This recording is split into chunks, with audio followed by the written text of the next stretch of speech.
The Barrow killing recounted. Deputy tells story of cinematic moments of 10 months search for outlaw and girl. A 10-month search ended for Bob Alcorn, Dallas County Deputy Sheriff, with the killing of Clyde Barrow and his cigar-smoking, quick-shooting companion, Bonnie Parker. Alcorn, one of the party that ambushed the pair, tells here the story of the slaying. For 10 months, I had been trying to get Clyde and Bonnie. 10 months when I did little else except look for them. Hope I'd find them and get them dead or alive. Today we got them.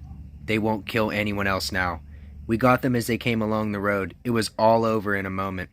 Both were dead as their car nosed into a sandbank and came to a stop.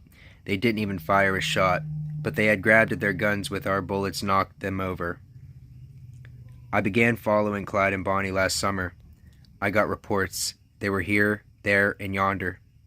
But always, when the other officers and I got there, they were gone. Only once last November we ran into them near Dallas, but they got away when we let them have it, and they weren't even hit.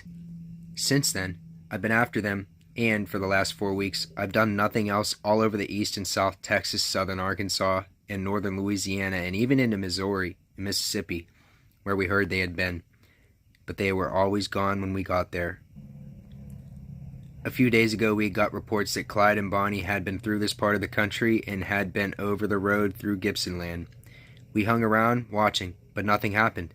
We didn't give up, though, and decided to stick around a while longer. At 2 o'clock this morning, we hid our car in the woods 8 miles south of Gibson land and lay down behind a little knoll. The grass was wet with heavy dew, and it was awful, just lying there and waiting. We were right on the top of the hill and could see the road until it went over the top of the hill north of us and the other hill south of us. 6 of us were watching all the time. Deputy Ted Hinton, M. Galt of the Texas Highway Patrol, former Ranger Captain Frank Hamer, Sheriff Henderson Jordan, Deputy Prentice M. Oakley of Beanville Parish, and myself. Daylight came, and still no Clyde. But by 9 o'clock we had just about decided to give up, but I waited a few minutes. At 9:15 I saw a light tan car head south over the hill, north of us. I knew that was the kind of car Clyde was driving. He came closer at good speed. I knew it was Clyde. I told the other officers it was Clyde. He came closer. I was positive. A truckload of logs was coming from the other way. Clyde began to slow down. All of us jumped up from behind the little mound. We had rifles, shotguns pointed at him. By this time, he was within 50 feet of us. He saw us and reached over, grabbing for what we later learned was his gun. We let him have it. His head flew back. Bonnie toppled forward. The car careened to the left and ran into a sandbank. We didn't know if we'd killed him or not. I ran out into the road into the right side of the car. I had a rifle.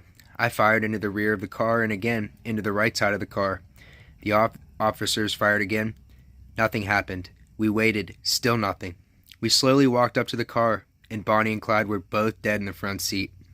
Clyde's Browning automatic rifle was lying at his feet. It had been hit by a rifle bullet.